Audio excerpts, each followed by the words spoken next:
வெற்றிவேல் முருகனுக்கு அரோகரம். வழக்கமான சேமியா ஜவ்வரிசி பாயசம் தான். ஜவ்வரிசி லேசாக வறுத்துட்டு ரோஸ்டட் சேமியா இருந்தால் அதில் சேர்த்துட்றோம். இதை நம்ம இன்றைக்கி மாம்பழ பாயசமாக பண்ண போகிறோம். வருஷப்பருப்பு ஸ்பெஷல். இல்லை, ஜவ்வரிசி சேமியா ரெண்டையும் வறுத்து வேக வச்சு ரெடி பண்ணியாச்சு. இப்போ இதில் இது நல்லா வந்ததுக்கப்புறம் இதில் நம்ம சீனி சேர்க்குறோம். 1 கப் ஜவ்வரிசி, 1 கப் சேமியா, 4 கப் வாட்டர், 2 கப் ஜீனி, 2 கப் பால். நம்ம பால் சேர்க்கணும். இந்த பாயசம் தயாரானதுக்கப்புறம் கொஞ்சம் ஆற வச்சு இந்த மாம்பழத்தை மிக்சியில் நல்லா கூழாக்கி இதில் வந்து ஆறுனதுக்கப்புறம் சேர்க்கணும்.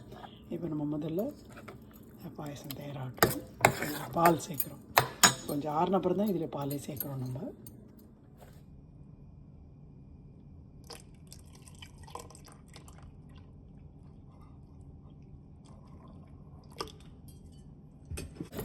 சர்வ் பண்ணும்போது திருப்பியும் கொஞ்சம் இது கெட்டியாகிடும். அதனால் 3/4 பால் போட்டிருக்கு. அதுக்கப்புறம் நம்ம அப்புறம் கூட சேர்த்துக்கலாம். ஸோ இப்போ நம்மளோட பாயசம் தயாராகிடுது. இதில் குங்குமப்பூ, ஏலக்காய் பொடியெல்லாம் போட போகிறோம்.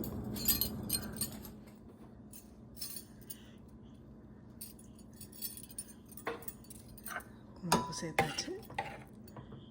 இதை மூடி வச்சுடலாம். இப்போ இதில் முந்திரி திராட்சை வேணாலும் போடலாம். ஆனால் நான் வந்து மெயினாக மாம்பழம் நல்ல டேஸ்டியாக இருக்கணுங்கிறதுனால நிறைய மாம்பழத்தை அரைச்சும் விட போகிறோம். மேலே கொஞ்சம் சக்கும் போட போகிறோம்.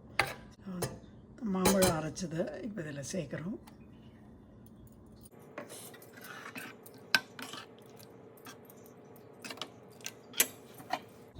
மாம்பழ சங்கும் இதில் சேர்த்துறோம். அருமையான மாம்பழ பாயசம் தயார். கலரை என்ஹான்ஸ் பண்ணுறதுக்கு ஒரு ட்ராப் நான் ஃபுட் கலர் போட்டிருக்கேன்.